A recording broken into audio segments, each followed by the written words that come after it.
ವಿದ್ಯಾಕಾಶಿ ಧಾರವಾಡದಲ್ಲಿ 27 ವರ್ಷಗಳಿಂದ ದೇವಸ್ಥಾನದಲ್ಲಿ ಶಾಲೆ ನಡೆಯುತ್ತಿದೆ ಅಂತ ಕೇಳಿದ್ರೆ ನಂಬ್ತೀರಾ? ಇಲ್ಲಿನ ವಿದ್ಯಾರ್ಥಿಗಳ ಪರಿಸ್ಥಿತಿ ಕಂಡು ಎಂತವರಿಗೂ ಮನಸ್ಸಿಗೆ ನೋವು ಉಂಟಾಗೋದಂತೂ ಸತ್ಯ.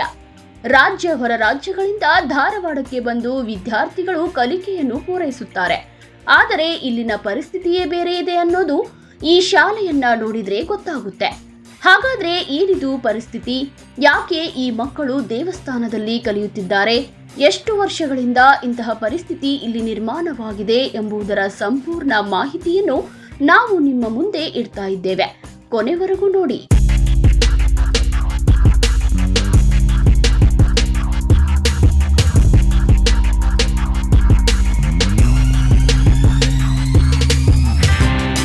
ಎಸ್, ಧಾರವಾಡ ಜಿಲ್ಲೆಯ ನವಲಗುಂದ ಪಟ್ಟಣದ ತಗ್ಗಿನಕೇರಿಯಲ್ಲಿ ಇರುವ ಸರ್ಕಾರಿ ಕಿರಿಯ ಕನ್ನಡ ಪ್ರಾಥಮಿಕ ಶಾಲೆ ನಂಬರ್ 9.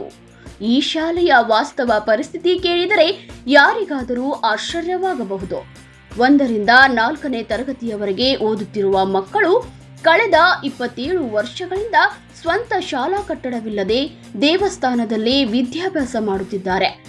ಉಡಚಮ್ಮ ದೇವಸ್ಥಾನವೇ ಈ ಮಕ್ಕಳಿಗೆ ಶಾಲೆಯಾಗಿದೆ. ಒಂದೇ ಸ್ಥಳದಲ್ಲಿ ಕುಳಿತು ಪಾಠ ಕೇಳುವ ಮಕ್ಕಳು, ಆಗಾಗ ಬರುತ್ತಾ ಹೋಗುವ ಭಕ್ತರ ಮಧ್ಯೆ ಕಲಿಯುವ ಪರಿಸ್ಥಿತಿ. ತಗ್ಗಿನಕೆರೆಯಲ್ಲಿರುವಂತಹ ಸರ್ಕಾರಿ ಕಿರಿಯ ಪ್ರಾಥಮಿಕ ಶಾಲೆ ನಂಬರ್ 9ರ ದೇವಸ್ಥಾನದಲ್ಲಿ ನಡೀತಿರುವಂತಹ ಶಾಲೆಗೆ ಈಗಾಗಲೇ ಜಾಗ ಮಂಜೂರಾತಿಯಾಗಿದ್ರೂ ಕೂಡ ಸಂಬಂಧಪಟ್ಟ ಶಿಕ್ಷಣ ಇಲಾಖೆ ಅಧಿಕಾರಿಗಳು ಇವತ್ತಿನವರೆಗೂ ಕೂಡ ಅಲ್ಲಿ ಕೊಠಡಿಗಳನ್ನು ಕಟ್ಟುವಂಥ ಕೆಲಸ ಮಾಡ್ತಾ ಇಲ್ಲ. ಇವತ್ತು ಬೇಜವಾಬ್ದಾರಿ ಅಧಿಕಾರಿಗಳಿಂದ ಸರ್ಕಾರಿ ಶಾಲೆಗಳು ನಶಿಸಿ ಹೋಗ್ತಾ ಇರೋದಂತ ನಾವು ಹೇಳ್ಬೋದು. ಯಾಕಂದ್ರೆ ದೇವಸ್ಥಾನದಲ್ಲಿ ನಡೀತಕ್ಕಂತಹ ಶಾಲೆಗಳನ್ನ ಎಲ್ಲವನ್ನೂ ಒಂದು ಹೋರಾಟಗಳ ಫಲವಾಗಿ ಪುರಸಭೆಯವರು 3200 ಚದರಡಿ ಜಾಗವನ್ನು ಕೊಟ್ಟಾಗಲೂ ಕೂಡ ಇನ್ನೂ ಕೊಠಡಿಗಳ ಕೆಲಸ ಆರಂಭ ಆಗ್ತಾ ಇಲ್ಲ. ಆ ಜಾಗವನ್ನು ಗುರುತಿಸುವಂತಹ ಕೆಲಸವನ್ನ ಶಿಕ್ಷಣ ಇಲಾಖೆಯವರು ಮಾಡ್ತಾರೆ. ಸುಮಾರು 30 ವಿದ್ಯಾರ್ಥಿಗಳಿಗೆ ಕೇವಲ 2 ಶಿಕ್ಷಕರೇ ಶಿಕ್ಷಣ ನೀಡುತ್ತಿದ್ದಾರೆ. ಮೂಲಭೂತ ಸೌಕರ್ಯಗಳ ಕೊರತೆ, ಪ್ರತ್ಯೇಕ ತರಗತಿ ಕೊಠಡಿಗಳಿಲ್ಲದ ಪರಿಸ್ಥಿತಿ ದಿನನಿತ್ಯ ಸವಾಲಾಗಿದೆ.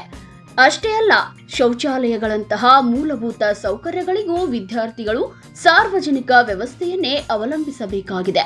ಶಾಲೆಯ ಪಕ್ಕದಲ್ಲೇ ಇರುವ ಹುಬ್ಬಳ್ಳಿ ವಿಜಯಪುರ ರಾಷ್ಟ್ರೀಯ ಹೆದ್ದಾರಿ ಪಾಲಕರಲ್ಲಿ ಮತ್ತೊಂದು ಆತಂಕ ಹುಟ್ಟಿಸಿದೆ.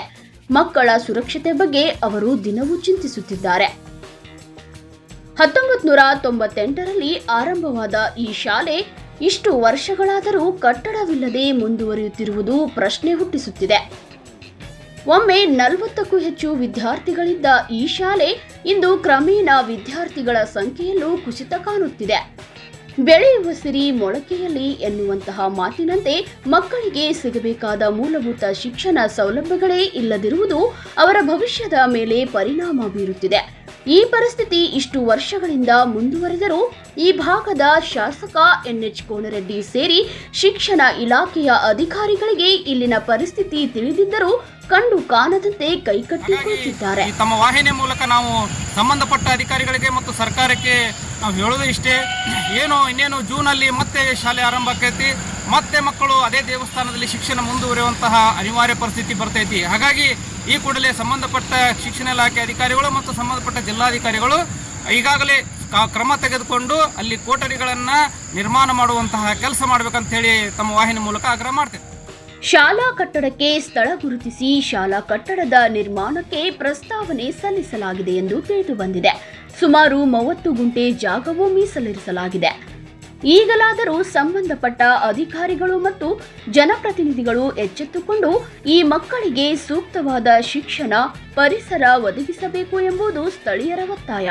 ಮಕ್ಕಳ ಭವಿಷ್ಯಕ್ಕಾಗಿ ಈ ಶಾಲೆಗೆ ಒಂದು ಕಟ್ಟಡ ಬೇಕಾಗಿದೆ.